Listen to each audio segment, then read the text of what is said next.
1. If God gives you a second chance, don't waste it. A. The Samson story. At 1. Samson called to the Lord, saying, O Lord God, remember me, I pray. Strengthen me, I pray, just this once, O God, that I may with one blow take vengeance on the Philistines for my 2 eyes. At 2. Now the temple was full of men and women. All the lords of the Philistines were there, about 3,000 men and women on the roof watching while Samson performed. At 3. Then, Samson took hold of the 2 middle pillars which supported the temple, and he braced himself against them, one on his right and the other on his left. And he brought down the house, killing everyone.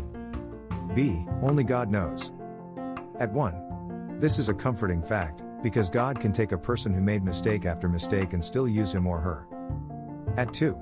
God uses ordinary people, those who have weaknesses and have failed in life. There are no perfect Christians, only broken and humble followers of Jesus. At 3. Maybe you feel that you've messed up your life so badly that God will never use you again. At 4. God never gave up on Samson and he has not given up on you. God sees your potential and he remembers why he made you. You were created for great things. At 5. What should you do if you have made some major mistakes in life? Exactly what Samson finally did: turn your life over to the Lord.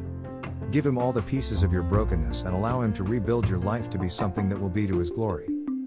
At 6. Only God knows the greatness and potential in your life, but you'll never bring it out on your own. He must do it in his strength.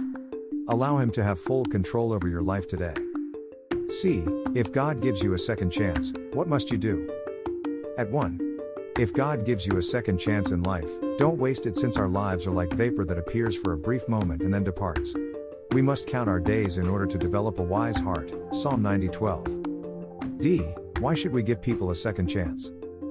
At 1. People can learn from their mistakes, and when you give them a second opportunity, you allow them to demonstrate this. After all, we all do need another chance in life. E. Who was given a second chance in the Bible? At 1. And the word of the Lord came unto Jonah the second time. Jonah 3:1. This time Jonah was determined to put aside his fears and obey the Lord. After all, he probably thought, if he fulfilled his duty in Nineveh, the Lord would destroy one of Israel's most brutal enemies. F. What does the Bible say about second chances? At 1. God is not only the God of second chances, he is the God of another chance. This is good news because most of us mess up the second chance fairly quickly. One of the amazing facets of God's character is his incredible patience with us. Psalm 86:1. But you, O Lord, are a God merciful and gracious, slow to anger and abounding in steadfast love and faithfulness. Micah 7:18. Who is a God like you, pardoning iniquity and passing over transgression for the remnant of his inheritance? He does not retain his anger forever, because he delights in steadfast love.